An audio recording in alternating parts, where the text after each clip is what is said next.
Judkins' truth, beyond the spotlight. The roar from the crowd had barely faded, but the Cleveland Browns locker room was electric. The franchise had just wrapped up rookie minicamp, and the spotlight wasn't leaving the field anytime soon. Reporters hovered near the doors, cameras ready, most hoping to get a few words from Shedeur Sanders, the media-dubbed golden boy of the draft. But just a few lockers down, Quinshon Judkins, the Browns' powerful and underrated third-round pick, laced up his cleats quietly. No cameras, no chaos, just focus. Shedeur was getting all the buzz, and to some, rightfully so. The son of NFL legend Deion Sanders, he brought swagger, charisma, and an undeniable arm. His first press conference had gone viral before he'd even thrown a pass in a Browns uniform. But for Quinshon, the energy was different, raw, grounded, and hungry. Chapter 1. The arrival when the Browns called Judkins' name on day 2 of the draft didn't come with fireworks.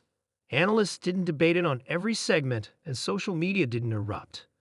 But for Quinshon, it was validation. After a standout career at Ole Miss, he knew he had more to prove, not just to the league, but to himself. I'm not flashy. He had told his mother the night of the draft, "I'd just run." She smiled. "Then run your way to the top, baby." His phone buzzed that night. One name, Shedeur Sanders.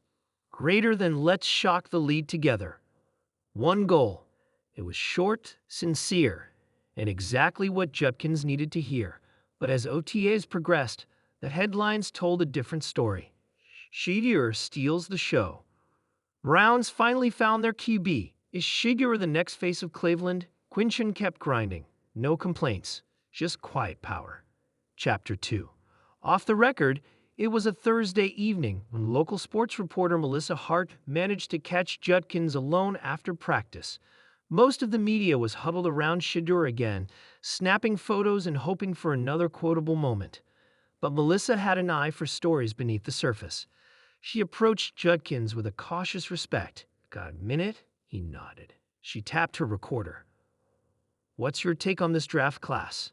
A lot of attention is on Shedeur, obviously, but there's a lot more talent here. Quinshon shrugged. "It's a good class, strong, hungry. And you," she pressed.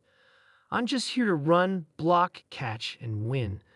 Let the attention go where it goes." She leaned in. "Is that frustrating? Watching all the spotlight fall on one guy?" He paused. "Look," he said finally, "Shedeur's talented, but football's not a solo act. I don't care who they put on the cover of the magazine. When the pads come on, all that matters is who moves the chains. You feel me?" Melissa smiled. "I do." The next morning, her piece dropped. Quinshon Judkins. The Browns' quiet thunder. It didn't trend. But in the locker room, it made waves. Chapter 3. The divide whispers started. Judkins taking shots. Shedeur cool with that article.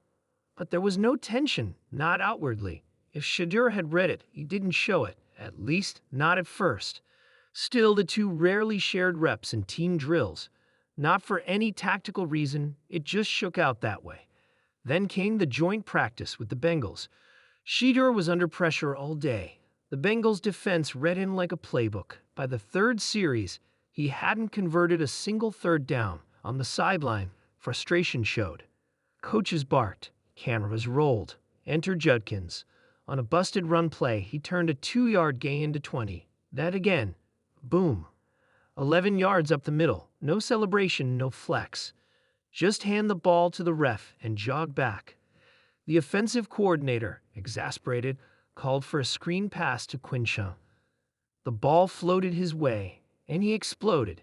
42 yards. Touchdown. The stadium didn't erupt, but something shifted. Eyes moved. Foams turned. And when Shedeur trotted back onto the field, he looked to Judkins and gave a nod. Quinshon returned it. Respect, unspoken. Chapter 4.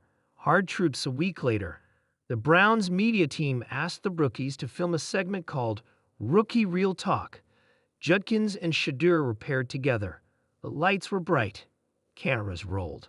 First question. What surprised you most about the NFL so far? Judkins leaned in. The politics. The host blinked. Politics. Yeah. Who gets attention? Who gets talked about? It's not always about what you do on the field. The room went quiet. Then Shedeur laughed. Hey, he's not wrong, Shedeur said. But sometimes the attention comes with pressure too.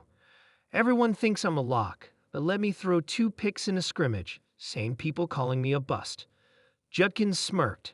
You'll be all right. You too, Shedeur said. Just don't outrun my TDs, all right. They both chuckled, but fans watching caught the edge in their tone, a little friendly fire. Chapter 5. Game 1 preseason. Browns versus Lions. Judkins wasn't supposed to get many touches.